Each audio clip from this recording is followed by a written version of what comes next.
कि ये चार बातें बड़े ही भाग्यशाली को प्राप्त होती हैं।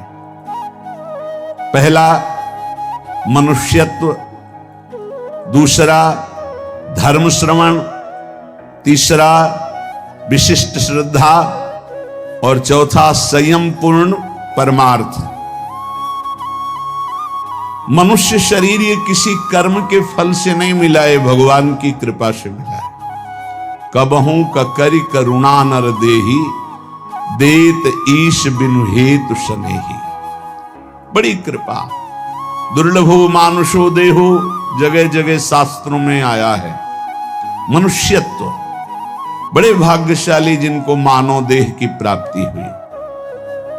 मानव देह प्राप्त करके दूसरा महाभाग्य सत्संग, धर्म श्रवणम, धर्म शास्त्र से युक्त सत्संग। मनमानी एक दक्षिण की वार्ता, एक उत्तर की वार्ता, कोई तुकतान ही नहीं मिल रहा। क्या कहना चाहते समझे में नहीं आता, बताना क्या चाहते हैं। तस्मात् शास्त्रम प्रमाणम थे, शास्त्र प्रमाणित महापुरुषों से प्रमाणित जो वाक्य उसे सत्संग कहते हैं। अपना अनुभव, शास्त्र सम्मत महापुरुषों के अनुभव, इन्हीं की चर्चा को सत्संग कहते हैं। मनोरंजन को सत्संग नहीं कहते। धर्म श्रवण सत्संग, ये बड़ी दुर्लभ बात है। मनुष्य शरीर मिला और सत्संग मिला। अब सत्संग में अगला है श्रद्धा। जो सुना उसको धारण किया।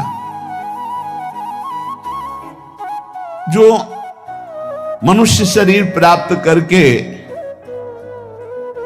अवनीत स्वभाव के होते हैं, उद्दंड स्वभाव के होते हैं, ना उनको नमन भक्ति आती है, ना उनको, एक उद्दंड स्वभाव। ऐसे सत्संग में जाकर भी कुछ लाभ नहीं ले पाते। खलऊ करें भली पाई सुसंगु, मिटे न मलिन स्वभाव भंगु। वो अभिमानी जन, वो दुष्ट स्वभाव वाले, भगवान की कृपा हुई, साधु दर्शन साधु संग, लेकिन वो लाभ नहीं ले पाते। अवनीत को विपत्ति ही मिलती है, भगवत संपत्ति नहीं। अवनीत को, दुष्ट स्वभाव, उद्दंड अभिमानी को दुर्दशा ही प्राप्त होती है। जो विनीत है वही शिक्षा को प्राप्त कर पाता, विनयशील नम्र। इसीलिए कहा महापुरुषों के पास जाओ, प्रणिपातेन साष्टांग दंडवत, हाथ जोड़कर बड़ी दैन्यता से, तब वहां तुम ग्रहण कर पाओगे।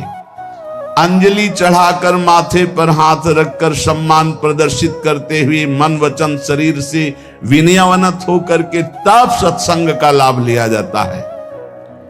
बोले संयम पुरुषार्थ।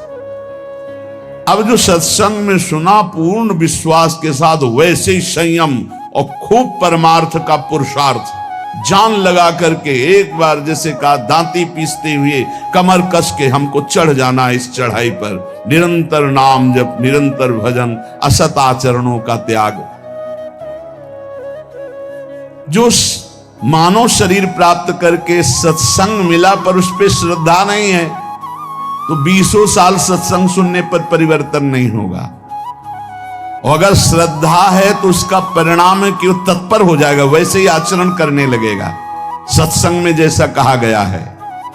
तो मानव शरीर, सत्संग और सत्संग पे श्रद्धा, और श्रद्धा का स्वरूप है यथार्थ जो बोला जा रहा है उसे अपने जीवन में उतार लेना, और दिव्य पुरुषार्थ, खूब मेहनत करके साधन भजन करना।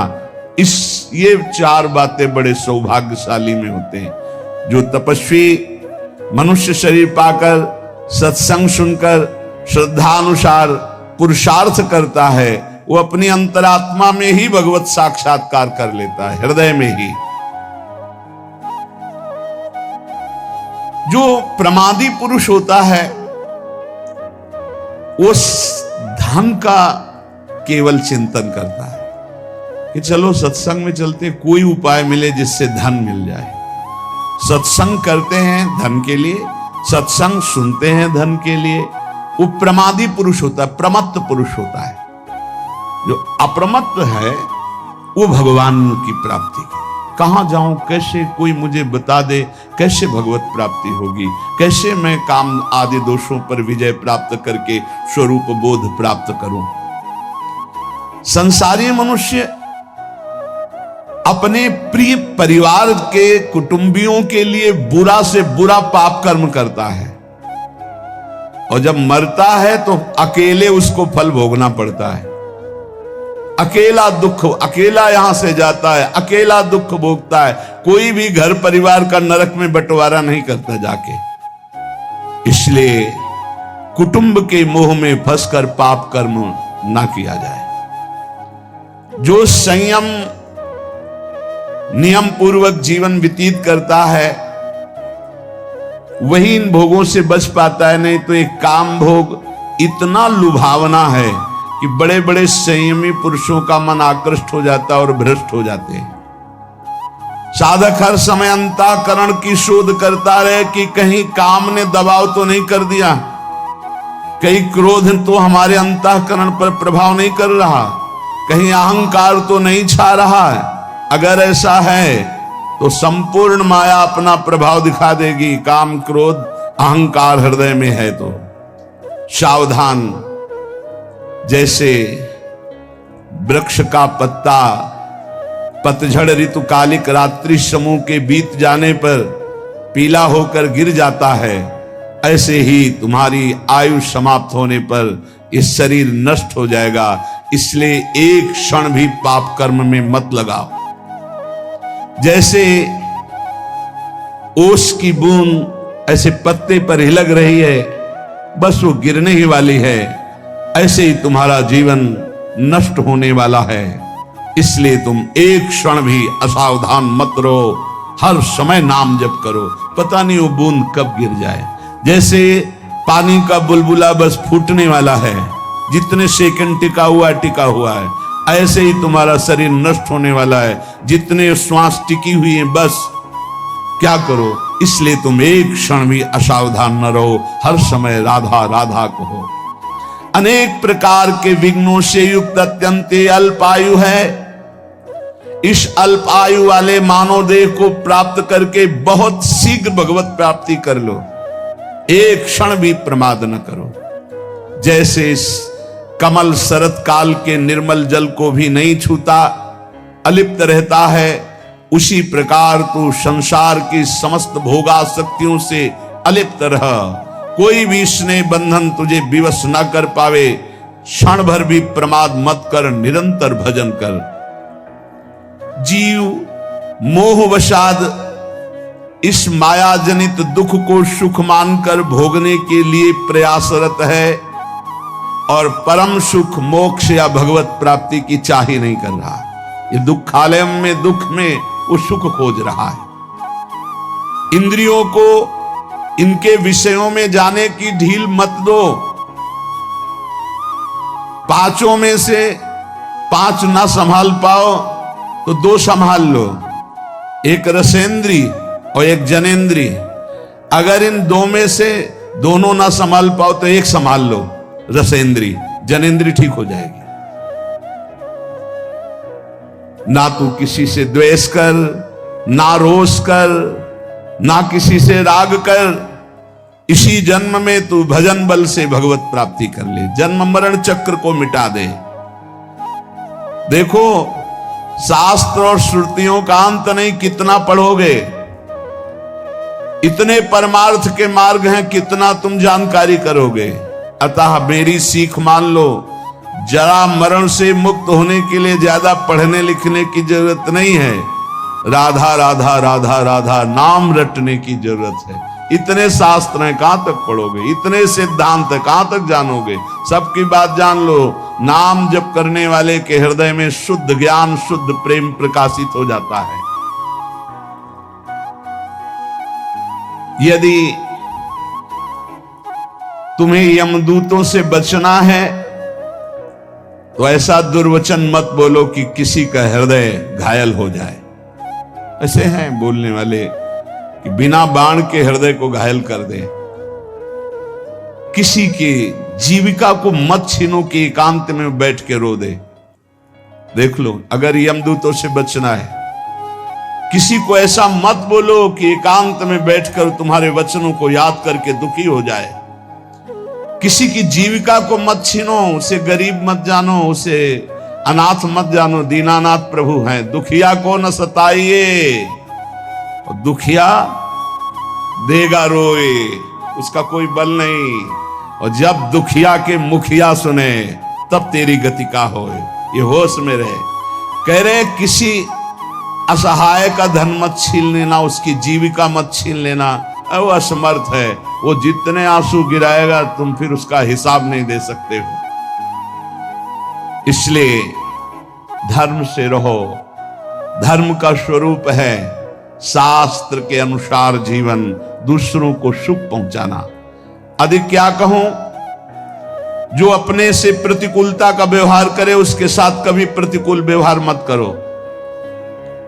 जो अपनी शारीरिक चेष्टाएं हैं उज्जवल हो, न्याय युक्त हो, धर्म युक्त हो, कभी यमराज के दूत तुम्हें छुएंगे भी नहीं।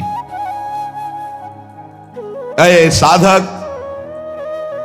ये रसेंद्री को सुधार लो। अलग अलग महापुरुष का ये स्वादिष्ट भोजन नहीं, ये पूरा जीवन बर्बाद करने वाली वस्तु है। खाते खाते मर गए, कभी तृप्ति नहीं, कभी तृप्ति नहीं। दुष्ट गजब हो गए, भोगते भोगते मर गए। कभी ये नहीं कहती कि बस आज क्या ये हाथ ऐसा ऐसा बना ले, ये वो खाते खाते पूरा जीवन व्यतीत हो। हाँ खाओ, पचाओ, बस सोचो जरा, कभी उबो यार, खाते खाते उबो, कभी भोगते भोगते उबो।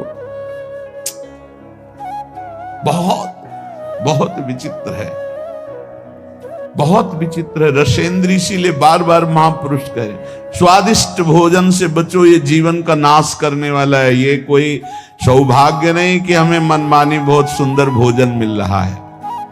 देखो स्वाद के चक्कर में ही मछली फंस जाती है। वो कांटे में होता है चारा, चारे के लोभ से ऐसे उसको कांटा नहीं दिखाई देता, चारा दिखाई देता है। ऐसे ही साधक स्वादिष्ट भोजन के अंदर एक कांटा है, आसक्ति भोगों की, जो जनेंद्री को प्रबल करके वासना में लगा देगी। और सुनो, किसी के रूप में मत फंस जाना।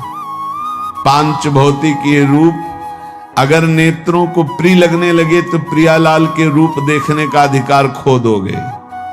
अरे जीव, तू एकमात्र भगवत प्राप्ति के लिए मानव देह में आए। इसलिए रसेंद्री, जनेंद्री, घ्राणेंद्री, श्रवणेंद्री, त्वगेंद्री सबको संभालो और प्रभु के चरणों में लग जाओ। एक आदमी जानता है सब कुछ पर करता नहीं है, तो क्या फायदा जानकारी का, शास्त्रों के स्वाध्याय का, संत समागम का क्या लाभ मिला? तुम्हें बहुत जानकारी है पर तुम अपने आचरणों पे नहीं उतारते हो। एक आदमी है जानता नहीं पर जितना जाना चल दिया वो पहुंच जाएगा। इसलिए ज्यादा शास्त्रों की जानकारी के चक्कर में मत पड़ो। जितना जानते हो उतना आचरण में उतार लो। वही मोक्ष पाता है जो जितना जानता है उतना आचरण में उतार लेता है। जो सच्चा साधक होता है वो अंदर में अपने जितनी जानकारी है उसके अनुसार चलता है। वो कभी विपत्ति से विचलित नहीं होता। जीवन का सार यही है उपासक, भयानक से भयानक परिस्थिति आने पर भी प्रभु का चिंतन न छूटने पावे, धैर्य न छूटने पावे, किसी और का सहारा न ले लेना। ये सब महापुरुषों की बातें हैं, पकड़ लो। बहुत आनंद प्रदान करने वाली बातें हैं। बहुत सावधान। अय उपासक, जीवन का सार यह है कि भयानक से भयानक विपत्ति आवे, तुम्हें अपने धर्म से न डिगा पावे। दुनिया में रहते हुए दुनिया का कोई भी व्यक्ति और भोग तुम्हें आकर्षित न कर पावे। देखो भाई, देख लो, दुनिया में रहते हुए दुनिया का कोई व्यक्ति का भरोसा न हो और कोई भोग आकर्षण न कर पावे। हमारी चाहे अंग अंग काट दिया जाए पर हम अपने धर्म को नहीं छोड़ सकते। ऐसे निष्ठावान हम अपने धर्म, देखो यहां काटने मारने की तो कोई बात है नहीं, थोड़ा प्रलोभन आया और भ्रष्ट हो जाते हैं। अरे कह रहे हैं, यहां लिखा है, उपासक भयानक से भयानक विपत्ति की परिस्थिति में भी अपनी निष्ठा से चलायमान नहीं होना है। चाहे काट दिया जाए तो भी हम अपनी निष्ठा से चलायमान नहीं, तभी भगवत मार्ग पुष्ट होता है।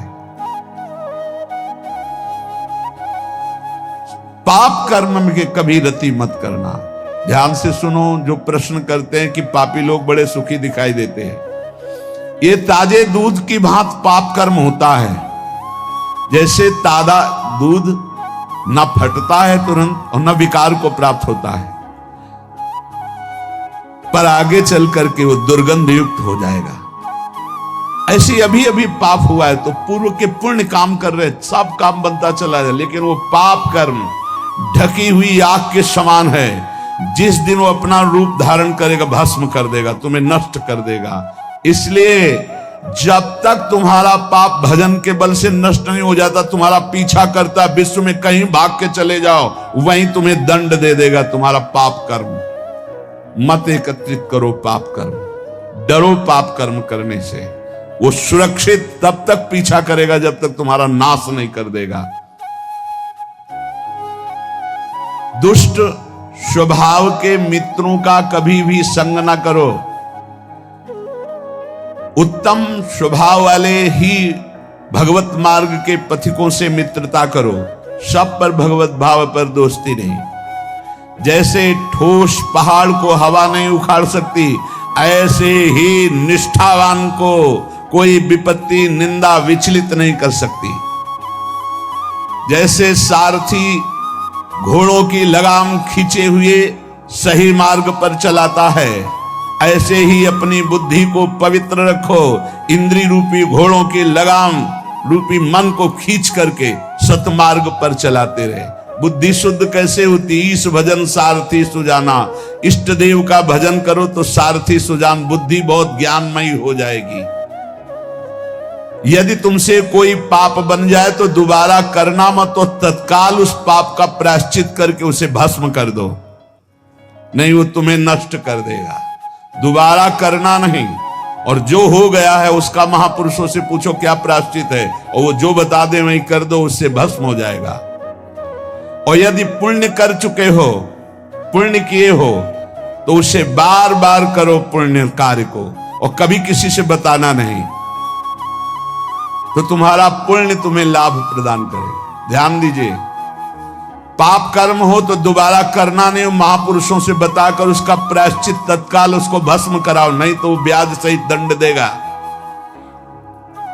और पुण्य किया हो तो किसी से बताना नहीं, और बार बार सुकृत धर्म आचरण करो, तुम्हें महासुख प्रदान करेंगे।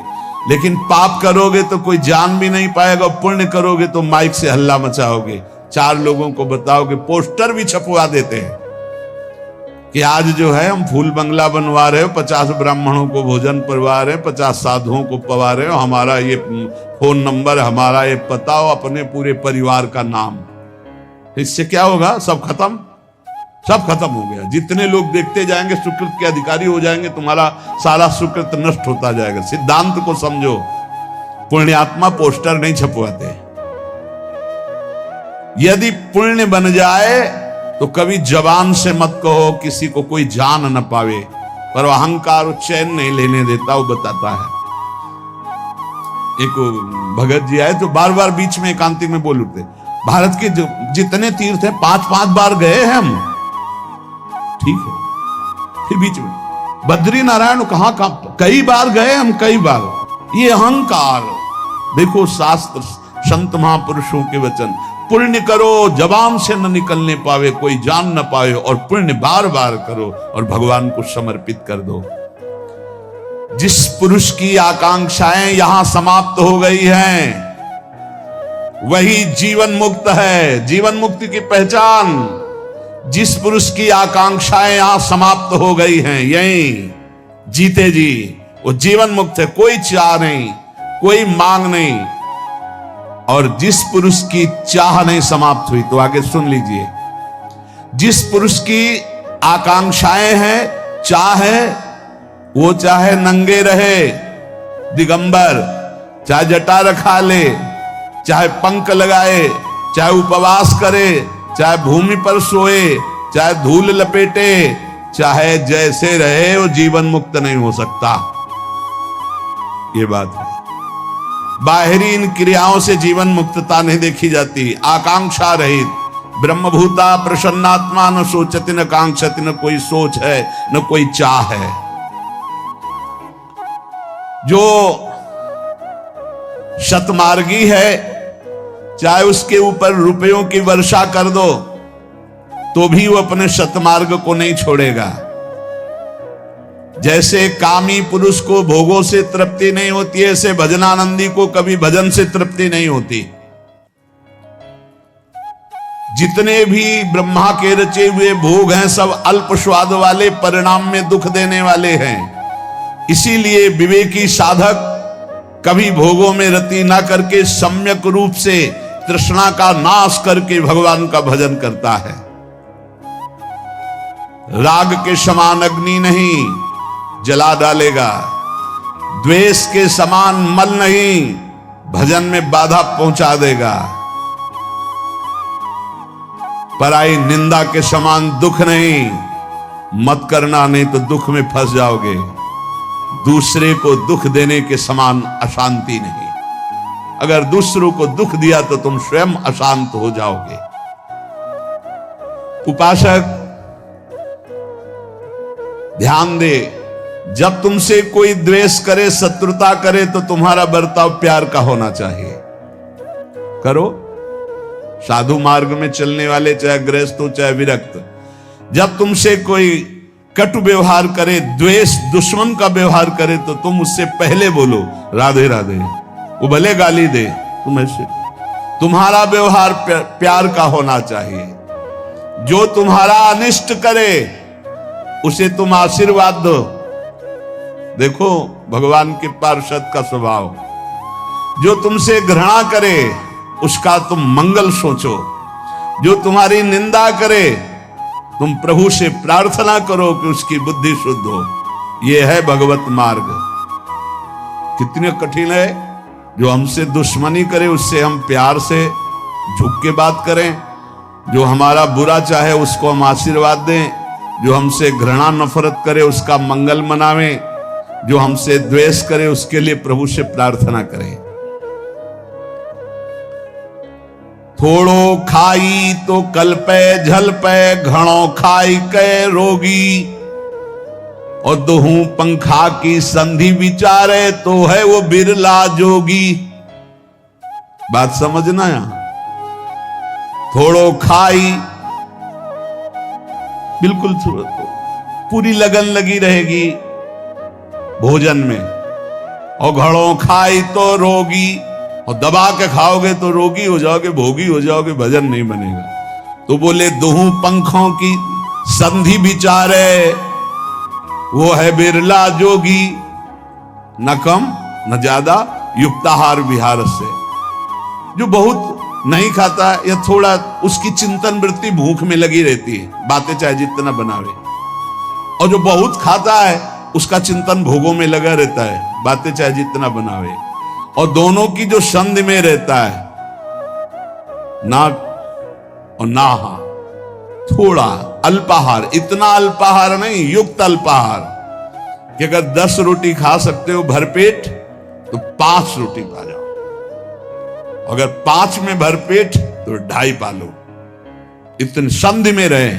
थोड़ा खाई तो कल्पे झलपे, उसी का चिंतन। और घड़ों खाई तो रोगी। और दोहू पंखों की संधि में, तो वो है बिरला जोगी। जो दोनों संधि में, अर्थात ना भूखा और ना छका। देखो जिनको उपवास का नियम दिया है, जिन्होंने उपवास का नियम लिया है, वो ध्यान दे दे, उनका चिंतन भोजन का नहीं होना चाहिए। अगर भोजन का चिंतन हो रहा है तो फटाफट रोटी दाल बनाओ और भोग लगा के पालो और खूब भजन करो। हमारा उद्देश्य है कि आपके पेट में हल्का आहार जाए और आप रात दिन मंत्र जप करो। इसके लिए उसका चिंतन न बने कि काश दाल रोटी तो पालो।